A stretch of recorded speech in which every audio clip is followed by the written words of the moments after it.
আসসালামু আলাইকুম। System academy care পক্ষ থেকে জানাই আন্তরিক সালাম ও শুভেচ্ছা। আমরা শুরু করব অষ্টম শ্রেণী গণিত 2025 সাল নতুন বই অনুশীলনী 5.1 ও নাম্বার কোশ্চেন আনসারটা দেওয়া আছে। এটা বিয়োগ করতে বলছে আমাদেরকে।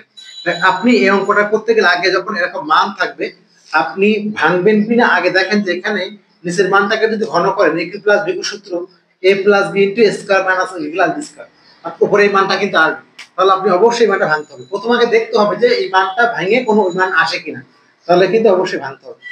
এখানে যা আছে উপরটা বসে গেল, উপরটা x y plus y square বসে গেল, আর a প্লাস b সমান হলো a plus b into square minus xy plus y square. যদি কোনো মান কাটাকাটি যায় আগে কেটে নিন, তাহলে বাদ হয়ে গেল, তাহলে কিন্তু অঙ্কটা সহজ হবে, নাহলে কিন্তু অঙ্কটা অনেক বড় হয়ে যাবে এবং না মিলতে পারে। এখন দেখেন কত ইজি হয়ে গেল কাটাকাটি করার পর। যদি কাটাকাটি না করতেন অনেক বড় হয়ে যেত। এখন লসাগু করবেন x minus y into x plus y লসাগু। তাহলে এখানে আছে মাইনাস একটা প্লাস একটা বসে গেল, এখানে আছে হলো প্লাস একটা মাইনাস একটা বলবে, বাট একটা মাইনাস আছে কিন্তু এই জন্য এখানে x মাইনাস y ব্র্যাকেটটা দিবেন, তাহলে ভুল হবে কিন্তু। তাহলে উপরে x প্লাস y বসে গেল, মাইনাস x প্লাস y বসে গেল, নিচে হলো x minus y into x plus y বসে গেল। এবার নিচেরটা আমি বলবো অফ রাখেন, উপরটা খেয়াল করেন x এর বাদ 2y বসে গেল।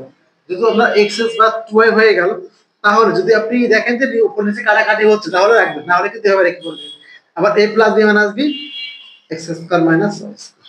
তাহলে এই হলো সহজ একটা ম্যাথ, আশা করি বুঝতে পেরেছেন। কিন্তু এই জায়গাটা বোঝার বিষয় আছে যে ওইটা কাটাকাটি যাবে আর সূত্র করলে এর মানটা আসে কিনা। আশা করি বুঝতে পেরেছেন। সিস্টেম একাডেমিক কেয়ার পক্ষ থেকে আন্তরিক সালাম জানিয়ে শেষ ক্লাসের মতো ক্লাস। আল্লাহ হাফেজ।